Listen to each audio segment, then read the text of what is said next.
اعلیٰ حضرت امام محمد رضا خان فاضل بریلوی رضی اللہ تعالیٰ عنہ نے اس روایت کو نقل فرمایا اور فرماتے ہیں سلمہ بن اکوع سے پوچھا گیا تمہیں خوف نہیں تھا، ڈر نہیں تھا؟ 400 لوگوں کو اکیلے دوڑاتے چلے گئے، مدینے سے باہر بھی چلے گئے، تو جانتے ہیں کون سی طاقت تھی ان کے پاس، سلمہ بن اکوع کے پاس، جو ان کو خوف سے آزاد کر رکھی تھی۔ فرماتے ہیں ایک بار رسول اللہ صلی اللہ علیہ وسلم صحابہ سے بیعت لے رہے تھے، ہاتھ میں ہاتھ لے کر بیعت کر رہے تھے، تو سب حضور کے پاس ہاتھ دے رہے تھے، بیعت کر رہے تھے۔ حضور نے مجھ سے کہا سلمہ بن اکوع آ جاؤ تم بیعت کر لو میرے ہاتھ پر۔ میں نے عرض کیا یا رسول اللہ پہلے ہی میں بیعت کر چکا ہوں، ایک بار وہ بیعت کر چکے تھے۔ حضور نے فرمایا دوبارہ کر لو، اس میں کیا حرج ہے؟ حضرت سلمہ بن اکوع کہتے ہیں میں نے دوبارہ حضور کے ہاتھ میں ہاتھ دیا، حضور نے بیعت کیا۔ تھوڑی دیر گزری تھی کہ صحابہ بیعت کر رہے تھے، حضور نے پھر پکارا سلمہ بن اکوع بیعت کیوں نہیں کر لیتے؟ کہا یا رسول اللہ میں نے 2 بار بیعت کی ہے۔ حضور نے فرمایا تیسری بار کر لو، کیا حرج ہے؟ وہ حضرت سلمہ بن اکوع کہتے ہیں میں نے اپنا ہاتھ رسول اللہ کے ہاتھ میں تیسری بار دیا اور بیعت کیا، اور اس کے بعد جب نکلا حضرت سلمہ بن اکوع کہتے ہیں مجھے اس ہاتھ پر اتنا بھروسہ تھا کہ دنیا کی ہر طاقت کو دھول چٹا سکتا تھا، کہ رسول اللہ کے ہاتھ میں دیا ہوا ہاتھ ہے۔ ان کے پاس جو بے خوف ہونے کے لیے کوئی دولت تھی نا، بے باک ان صحابہ کو اگر کوئی چیز بناتی تھی تو یہی چیز ہے عشق مصطفیٰ، محبت مصطفیٰ، جس کو بریلی کے امام نے فرمایا ہے خوف نہ رکھ رضا ذرا تو ہے عبد مصطفیٰ، تیرے لیے امان ہے، تیرے لیے امان ہے۔ کسی شاعر نے کہا تھا کہ دیوان گانے عشق محمد کو دیکھ کر گھبرا گئی ہے گردش دوراں کبھی کبھی۔ حضور کے عاشقوں کو دیکھ کر کے دنیا کی طاقتیں بھی گھبرا جاتی تھیں کہ ان کے پاس ہے کون سی طاقت۔ تو یہ جو چھوٹی سی جنگ واقع ہوئی اس کو ذات القرد کہتے ہیں۔ اس کے 3 دن کے بعد ہی خیبر کی جنگ شروع ہو گئی تھی۔ اب خیبر پر ہم آتے ہیں۔ خیبر کیا ہے؟ تقریباً مدینہ طیبہ سے 320 کلومیٹر دور یا 300 کلومیٹر کے قریب ایک بستی ہے جس کو خیبر کہتے ہیں۔ خیبر یہودیوں کا گڑھ ہے، یہودیوں کا مرکز، اور اس وقت سے لے کر کے حضور صلی اللہ تعالیٰ علیہ وسلم کی مدینہ طیبہ آمد سے بھی کافی پہلے سے خیبر میں یہودیوں نے ایسا اپنا وہ جمایا ہوا تھا کہ پورے عرب کے سب سے بڑے مالدار یہودی خیبر میں رہتے تھے، اور جنگی طاقت بھی سب سے زیادہ ان کے پاس تھی، اور غرور اور گھمنڈ اتنا تھا پیسوں پر بھی اور جنگ پر بھی، طاقت پر بھی، کہ وہ کسی کو بھی ڈرا دیتے تھے۔ اور جب سے نبی پاک صلی اللہ علیہ وسلم مدینہ طیبہ آئے ان کی دشمنی اتنی بڑھ گئی تھی کہ آپ کو معلوم ہونا چاہیے کہ جو جنگ خندق ہوئی تھی اس کا واقعہ بھی میں نے تفصیل سے بتا دیا۔ مدینہ طیبہ جنگ خندق جس وجہ سے ہوئی اس کا سبب یہودی تھے۔ یہودیوں نے مکہ کے کافروں کو، مشرکوں کو، نجد کے کافروں کو سب کو جمع کیا تھا اور پانی کی طرح پیسہ بہایا تھا جنگ میں۔ 12,000 لوگوں کو رسول اللہ کے خلاف اکٹھا کیا تھا یہودیوں نے۔ یہ خیبر کے یہودی تھے، کیونکہ نبی پاک صلی اللہ تعالیٰ علیہ وسلم جب تشریف لائے تھے 2 قبیلے یہودیوں کے مدینے میں آباد تھے، بنو نزیر اور بنو قریظہ۔ آپ کو میں نے سیرت کے بیان میں یہ بھی بتا دیا تھا، اور یہ دونوں قبیلوں نے حضور صلی اللہ علیہ وسلم کے ساتھ غداری کی تھی، وعدہ خلافی کیا، معاہدہ جو تھا اس کو توڑ دیا۔ اس کی وجہ سے ان یہودیوں کو جو مدینے میں رہتے تھے جلا وطن کر دیا گیا تھا، نکال کر باہر کر دیا گیا۔ تو جتنے مدینے سے نکالے ہوئے یہودی تھے وہ سب خیبر میں جا کر جمع ہو گئے تھے۔ خیبر میں جا کر کے ان لوگوں نے اڈا بنا لیا تھا، اور ڈیلی ان کی صرف اور صرف یہی منصوبہ بندی ہوتی تھی کہ محمد صلی اللہ علیہ وسلم اور ان کے ساتھیوں کو کیسے مارا جائے، کیسے قتل کیا جائے۔ کوئی بھی دور دراز سے اگر چھوٹی سی دشمنی رکھتا تھا رسول اللہ سے تو یہ یہودی خیبر کے پورا کا پورا مال ان کے پاس بھیجتے اور ان کو کھڑا کرتے کہ تم جاؤ، ہم سپورٹ میں ہیں، ہم سپورٹ کریں گے۔ ساری جنگوں میں مشرکوں کا سپورٹ کرتے تھے۔ اب میں آپ کو بتاؤں جن کے دلوں میں اتنا زہر بھرا ہوا تھا رسول اللہ صلی اللہ علیہ وسلم کی دشمنی کا، اب ان لوگوں نے دیکھا کہ یہ اب ان کی طاقت بڑھتی جا رہی ہے، اور بادشاہوں کو تک ان لوگوں نے اسلام پیش کر دیا، اور اسلام اب مکہ مدینے کا نہیں رہ گیا، اب تو ایران بھی چلا گیا ہے، مصر بھی چلا گیا ہے، حبشہ بھی چلا گیا ہے، یمن بھی چلا گیا ہے۔ تو ان کے پیٹ کا درد اور بڑھ گیا۔ ان لوگوں نے پھر اب فیصلہ کرنا شروع کیا کہ اب سارے لوگوں کو جمع کرتے ہیں. ایک قبیلہ تھا بنو غطفان، یہ مشرکوں کا قبیلہ تھا اور وہ جنگی طاقت بہت زیادہ رکھتے تھے. اس وقت عرب میں وہ نڈر مانے جاتے تھے. یہودیوں نے ان کو بلا کر کے جنگ کا پلان کیا کہ مدینے پر اچانک چڑھائی کریں گے اور تہس نہس کر کے رکھ دیں گے، کسی کو خبر بھی نہ ہو، پورے مدینے کی اینٹ سے اینٹ بجا دیں گے. انہوں نے پلان کیا راتوں رات، لیکن مخبر صادق رسول اللہ صلی اللہ تعالیٰ علیہ وسلم کا حال یہ ہے، اور کوئی غیب کیا تم سے نہاں ہو بھلا. نبی پاک صلی اللہ تعالیٰ علیہ وسلم کو خبر ہوئی کہ یہودیوں نے میٹنگ کی ہے اور راتوں رات مدینے پر چڑھائی کرنے والے ہیں. دوسرے دن حضور پاک صلی اللہ تعالیٰ علیہ وسلم نے صحابہ کو جمع کیا، تو جتنے صحابہ تھے سب جمع ہو گئے. تقریباً 1600 صحابہ تھے. کتنے؟ 1600 صحابہ. 1600 صحابہ مدینہ طیبہ سے نکل پڑے حضور کے ساتھ کہ ان یہودیوں کو خیبر سے نکلنے سے پہلے ان کا راستہ ہم روکیں گے کہ مدینے پر کوئی بھی چڑھائی نہ کر سکے. جب رسول اللہ صلی اللہ علیہ وسلم صحابہ کو لے کر چل پڑے، چال الٹی پڑ گئی. یہودیوں نے یہ سوچا تھا کہ مدینے پر اچانک حملہ ہوگا، کسی کو کانوں کان خبر نہیں ہوگی، لیکن ایسا ہوا کہ 8 دن کے بعد اچانک حضور خیبر پہنچ گئے، ان کو کانوں کان خبر بھی نہیں ہوئی. نبی پاک صلی اللہ تعالیٰ علیہ وسلم صحابہ کے ساتھ جب پہنچے، صبح ہو رہی تھی، خیبر کی وادیوں میں حضور داخل ہو رہے تھے. تو یہودی اپنے اپنے کھیتوں میں کام کرنے کے لیے جا رہے تھے. جیسے ہی مدینے کی فوج کو دیکھا، ہیبت طاری ہو گئی، الٹے قدم اپنے قلعوں میں واپس بھاگتے رہ گئے اور چیخ مارتے رہ گئے کہ محمد بھی آئے ہیں اور مسلمان بھی آئے ہیں. حضور صلی اللہ علیہ وسلم نے ان کی چیخ و پکار کو سنا تو ایک جملہ فرمایا. حضور صلی اللہ علیہ وسلم فرماتے ہیں، جن کافروں کی وادی میں ہم اتر پڑے ان کی صبح خراب ہو ہی جاتی ہے، اور یہ خیبر اب برباد ہوگا. حضور کے الفاظ تھے، جملہ نکلا. صحابہ کرام اتنی جوش سے نعرہ لگا رہے تھے کہ یہودیوں کے سارے قلعے صحابہ کی آواز سے گونجنے لگ گئے. خیبر میں 8 قلعے تھے، 8 مشہور قلعے. انہوں نے بہت مشہور اس وقت کی طاقتور یعنی عمارتیں ایسی بنا رکھی تھیں کہ ان کا یقین تھا کہ کوئی ان قلعوں کو توڑ نہیں سکے گا. اور حد تو یہ ہے کہ آج 1400 سال گزر گئے، ابھی بھی وہ قلعے موجود ہیں، آج بھی موجود ہیں خیبر میں.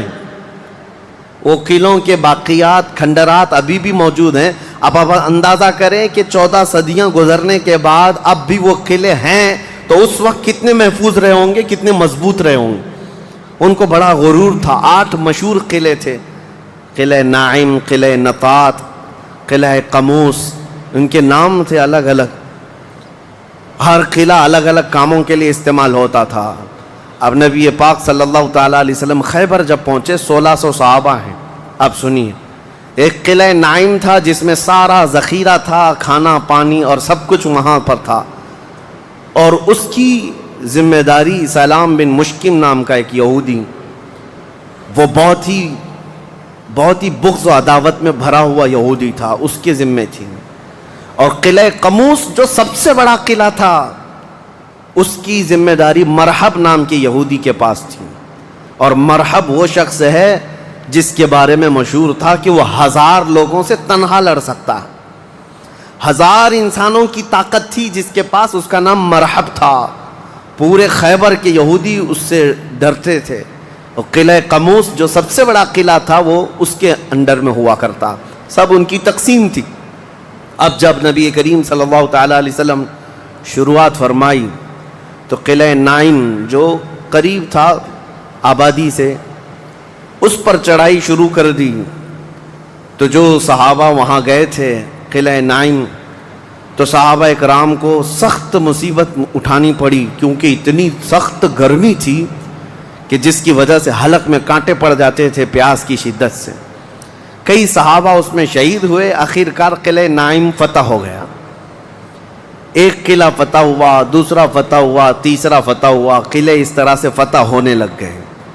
یہودیوں کی تعداد میں آپ کو بتاؤں، یہ 1600 صحابہ تھے، اور یہودی اس وقت خود اور قبیلہ بنو غطفان جو مشرکوں کا قبیلہ تھا، ان کو بھی جنگ کے لیے اپنے قلعے میں بلا لیا تھا. کل تعداد سب کی ملا کر 8,000 ہو چکی تھی. 8,000 لوگ 1,600 لوگوں سے ڈرے ہوئے سہمے ہوئے قلعوں میں بندے ہیں, کوئی باہر نکلنے کو تیار نہیں. اب اس کے بعد یہ خیبر کا معاملہ بڑھتا گیا. اس میں ہوا یہ کہ آخری جو قلعہ تھا قلعہ قموس, یہ سب کے بس کی بات نہیں تھی. بہت مضبوط قلعہ, اور جو آدمی اس کا سپہ سالار ہے, شہ سوار ہے, وہ مرحب ہے. پورا عرب جانتا تھا اس کی طاقت کو. پہلے دن نبی کریم صلی اللہ تعالیٰ علیہ وسلم نے صحابہ کی ایک جماعت حضرت ابو بکر صدیق رضی اللہ تعالیٰ عنہ کی سپہ سالاری میں بھیجی. حضرت ابو بکر صدیق آئے, بہت ہی جاں بازی اور بہادری کے ساتھ لڑائی کی, لیکن وہ اتنا سخت تھا کہ یہودیوں کی طرف سے بہت سخت طریقے سے ڈیفنس ہوتا تھا. صحابہ پیچھے ہٹ گئے, کچھ شہید ہوئے, کچھ زخمی ہوئے, واپس آئے. پھر دوسرے دن سیدنا عمر ابن خطاب رضی اللہ تعالیٰ عنہ کے حوالے حضور صلی اللہ علیہ وسلم نے فرمایا. حضرت عمر فاروق رضی اللہ تعالیٰ عنہ گئے, صحابہ کی ایک جماعت تھی, لیکن آج کا دن اور زیادہ سخت ہو گیا. سارے یہودیوں نے اپنی طاقت جھونک دی قلعہ قموس کو بچانے کے لیے. حضرت عمر فاروق رضی اللہ تعالیٰ عنہ صحابہ کی جماعت کو لے کر شام میں واپس آ گئے. اب یہ محاصرہ بڑھ گیا, 20 دن چلا کنٹینیو محاصرہ ان قلعوں کا, لیکن فتح ہونے کا نام نہیں تھا. جلال پیغمبری کو دیکھیں ہیں, صحابہ 20 دن سے تپتی ہوئی گرمی میں مدینے سے 300 کلومیٹر باہر ہیں. عرض کیا یا رسول اللہ صلی اللہ علیہ وسلم, ہماری منزل ابھی کہاں ہے, کب تک ہے؟ رات کا وقت تھا, نبی کریم صلی اللہ تعالیٰ علیہ وسلم جلال میں تھے. ارشاد فرمایا لَأُعْطِيَنَّ غَدًا رَایَةً رَجُلًا يُحِبُّهُ اللَّهُ وَرَسُولُهُ. حضور اکرم صلی اللہ تعالیٰ علیہ وسلم فرماتے ہیں, کل کے دن میں اپنا جھنڈا ایک ایسے آدمی کو دوں گا جس سے اللہ اور اس کے رسول محبت کرتے ہیں, اور اللہ اس کے رسول جس سے محبت کرتے ہیں وہ خود بھی اللہ اس کے رسول سے محبت کرتا ہے. اور پھر میرے آقا نے فرمایا خیبر کی فتح اسی کے ہاتھ میں رکھی ہوئی. صحابہ کہتے ہیں پوری رات بے چینی اور کروٹ لیتے ہوئے ہم نے گزاری. نبی پاک نے بشارت دی ہے تو اب تو ہونا ہی ہے. حضور نے فرما دیا ہے کہ میں کل اپنا جھنڈا اس آدمی کے ہاتھ میں دوں گا جس کو اللہ اور اس کے رسول محبت کرتے ہیں. صحابہ کہتے ہیں, حضرت عمر فاروق رضی اللہ تعالیٰ عنہ فرماتے ہیں میری آنکھ تک نہ لگی پوری رات, اور اس تمنا میں کہ صبح ہوگی تو حضور صلی اللہ علیہ وسلم وہ جھنڈا مجھے دے دیں. کہ اس میں 3 بشارتیں تھیں. ایک بشارت یہ تھی کہ وہ شخص جس کو میں جھنڈا دوں گا وہ اللہ اور رسول سے بہت محبت کرتا ہے. دوسری بشارت یہ تھی کہ اللہ خود اس سے محبت کرتا ہے. تیسری بشارت یہ تھی کہ اسی کے ہاتھ میں خیبر کی فتح رکھی ہے. حضرت عمر کہتے ہیں پوری رات پلک بھی جھپکا نہیں, اسی آس میں اسی امید میں پوری رات گزاری. پورے صحابہ کا یہی حال تھا. صبح جب ہوئی دوڑے دوڑے نبی کریم صلی اللہ تعالیٰ علیہ وسلم کی جلوں میں حاضر ہوئے. اللہ کے حبیب صلی اللہ علیہ وسلم کے ہاتھ میں پرچم تھا, جھنڈا تھا, اب جنگ کے لیے روانہ کرنا تھا. نبی کریم صلی اللہ علیہ وسلم کے سامنے صحابہ کی فوج ہے. سارے صحابہ گردنیں اونچی کر کر کے دیکھ رہے ہیں, لیکن نبی پاک صلی اللہ تعالیٰ علیہ وسلم نے اس بھرے مجمع میں اعلان فرمایا علی کہاں ہے, علی کہاں ہے. اس مجمع میں حضرت علی نہیں ہے. صحابہ نے کہا یا رسول اللہ وہ بخار میں ہیں, بیمار ہیں اور آشوب چشم ہے, آنکھیں لال ہو چکی ہیں, آنکھوں سے پانی آ رہا ہے. نبی کریم صلی اللہ علیہ وسلم نے فرمایا لاؤ, اسی حالت میں بلا لاؤ. صحابہ گئے, حضرت علی کو بلا لائے. بخار کی حالت میں ہیں, آنکھوں میں آشوب ہے, سرخی آ چکی ہے. نبی کریم صلی اللہ علیہ وسلم نے قریب بلایا, اپنا لعاب پاک نکال کر ان کی آنکھوں میں لگایا. حضرت علی فرماتے ہیں مجھے ایسا لگا کبھی آنکھوں میں کوئی مرض آیا ہی نہیں تھا, بخار بھی نہیں تھا. نبی کریم صلی اللہ تعالیٰ علیہ وسلم نے اپنے ہاتھ میں موجود پرچم حیدر کرار کے ہاتھ میں دیا, کہا جاؤ علی تمہارے ہاتھ میں اللہ نے فتح رکھی ہے. میرے عزیزو ایک بات میں آپ کو بتا دوں کہ یہ کیا معاملہ ہے. جب رسول کریم صلی اللہ تعالیٰ علیہ وسلم کو یہ معلوم ہے کہ حضرت علی کے ہاتھ میں ہی یہ جنگ فتح ہونی ہے, تو پہلے دن کسی اور کو کیوں بھیجا, دوسرے دن اور صحابی کو بھیجا؟ یہ 20 دن کا محاصرہ کس بات کا تھا؟ یہ سارے معاملات کس لیے تھے؟ ایک بات یاد رکھیں, فتح اسلام کے حق میں ہے اور غالب اسلام ہو کر رہے گا, لیکن قدرت کا قانون یہ ہے, جیسے معراج میں بھی آپ کو معلوم ہے نمازیں تو 5 ہی ہونی تھی, لیکن 9 مرتبہ حضور صلی اللہ علیہ وسلم کو آنا جانا کیوں رکھا گیا؟ خدا کی قدرت کا قانون یہ ہے کہ پہلے اسباب کی طرف دیکھو, بعد میں اسباب کا خالق خود تمہارے لیے راستے پیدا فرمائے گا. جنگ تو فتح ہونی ہی ہے, لیکن تمہیں سٹرگل کرنا پڑے گا, میدان میں مشکلیں اٹھانی پڑیں گی, بعد میں فتح تو تمہارے ہاتھ میں اللہ نے دی ہے. حضرت علی کرم اللہ وجہہ الکریم اپنے ہاتھ میں پرچم لے کر کے جب قلعہ قموس کی طرف بڑھتے ہیں, جانتے ہیں وہ تاریخ کا وہ عظیم دن ہے, محرم کی غالباً 9ویں تاریخ ہے. میں نے شروع میں ہی کہا کہ یہ ایک تاریخ کا ایسا حصہ ہے جس سے ساری باتیں آگے کی فتوحات جڑی ہوئی ہیں. کیوں میں آپ کو بتاتا ہوں. حضرت علی جس انداز سے جا رہے تھے اس وقت لوگوں کے اندر ہیبت طاری تھی, صحابہ آپ کے ساتھ تھے. جیسے ہی قلعہ قموس کے پاس گئے, سیدھے حضرت علی کرم اللہ وجہہ الکریم نے للکار کر کے مرحب یہودی کو بلایا کہ باہر آ جا اپنے قلعے سے اور مجھ سے مقابلہ کر. وہ ہاتھی کی طرح سے ڈیل ڈول رکھتا تھا اور خرامہ خرامہ سامنے آیا اور للکار کر کے کہنے لگا, قد علمت خیبر انی مرحب شاک السلاحی مجرب. تمہیں معلوم ہے پورا خیبر مجھے جانتا ہے کہ میں مرحب ہوں. شعر پڑھ رہا تھا, پورا خیبر جانتا ہے کہ میں مرحب ہوں, سر سے لے کر پیر تک ہمیشہ ہتھیار میں رہتا ہوں, اور نہایت ہی تجربہ کار آدمی کہ جس کا وار کبھی خالی نہیں جاتا ہے. اس کے جواب میں مولا علی کرم اللہ وجہہ الکریم فرماتے ہیں, انا الذی سمتنی امی حیدرا کلیث غابات کریہ المنظرا. تجھے پتا ہے میری ماں نے ہی میرا نام حیدر رکھا ہے. حیدر کا مطلب ہوتا ہے شیر. میری ماں نے میرا نام حیدر رکھا ہے, کلیث غابات کریہ المنظرا, ہیبت ناک شیر جب بھوک کی وجہ سے کچھار میں دہاڑتا ہے اس کو حیدر کہا جاتا ہے. جب یہ رجزی اشعار کا تبادلہ ہو رہا تھا, وہ یہودی مرحب جو سر پر ٹوپی پہنتا تھا ویسی ٹوپی لوہے کی کسی کے پاس تھی نہیں, جسم پر جو لوہے کا خود لباس ہوتا تھا ویسا لباس کسی کے پاس نہیں تھا. مقابلے میں وہ آیا اور اس نے حضرت علی کرم اللہ وجہہ الکریم پر بہت تیز وار کی, لیکن وار خالی گیا. حضرت علی کرم اللہ وجہہ الکریم پر کوئی وار نہیں آیا. پلٹ کر جب حیدر کرار نے وار ماری تو اس کی خود کو ٹوپی کو کاٹتا ہوا یہاں تک کہ اس کے جبڑوں تک حضرت علی کی تلوار آ گئی, اس کے دانتوں کو تک کاٹتی ہوئی آ گئی. اس کے بعد دوسرا وار بھی نہیں پڑا تھا کہ مرحب زمین پر ڈھیر ہو کر تڑپنے لگ گیا. اتنا ہی نہیں ہے کہ یہ منظر دیکھ کر کے جتنے یہودی تھے سب کے سب ٹوٹ پڑے. کس پر؟ حیدر کرار پر.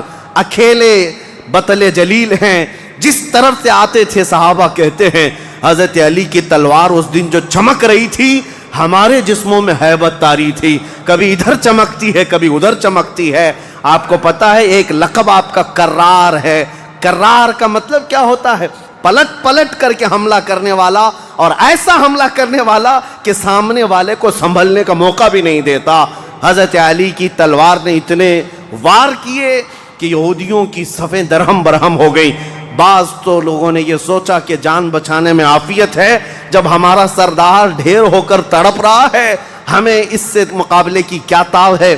بڑھتے گئے حضرت علی, سیدھے قلعہ قموس جو تھا وہاں جا کر کے کھڑے ہو گئے. تو یہودیوں میں ایک اعلان ہوا کہ اگر یہ علی بن ابی طالب قلعے کے اندر گھس گیا تو خیبر قیامت تک ہمارے ہاتھ میں نہیں آ سکتا, اپنی طاقت لگا دو. سارے یہودی ٹوٹ پڑے, جتنی فوجیں تھی ٹوٹ پڑی. جانتے ہیں حضرت علی اپنا ڈیفنس کیسا کر رہے تھے, اپنے بچاؤ کے لیے کیا کر رہے تھے؟ قلعہ قموس کے دروازے کو جو پھاٹک تھا ایک ہاتھ سے اکھاڑ دیا اور بائیں ہاتھ سے صرف دروازہ پکڑتے تھے, سیدھے ہاتھ سے تلوار سے حملہ کیا کرتے تھے.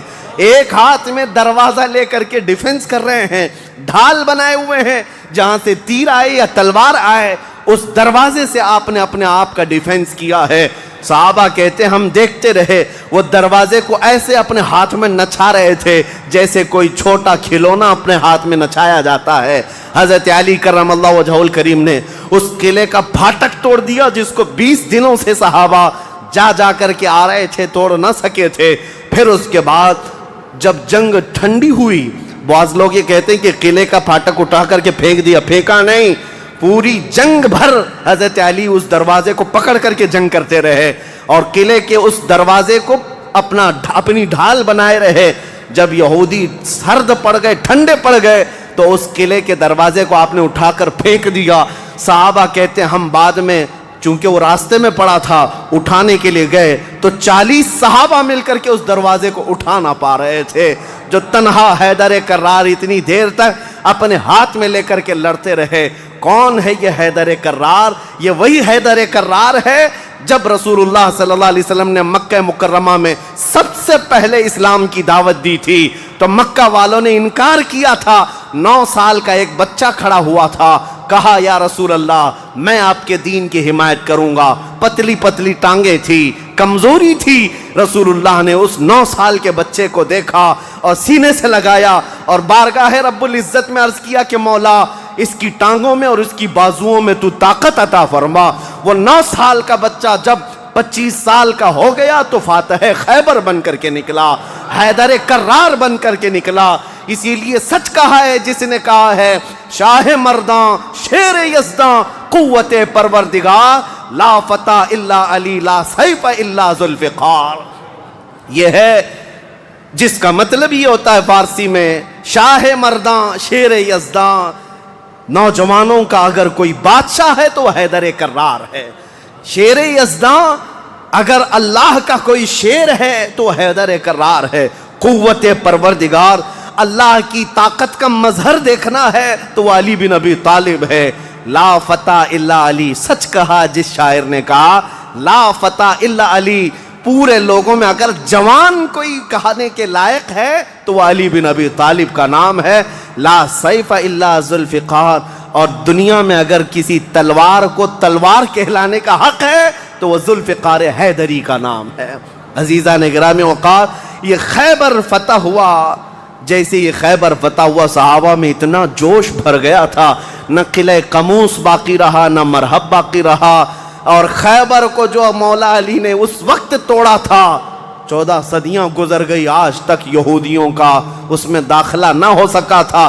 یہودیوں کو پتا تھا ایک بار علی اس میں داخل ہو گیا تو قیامت تک خیبر ہمارے ہاتھ میں نہ آ سکے گا۔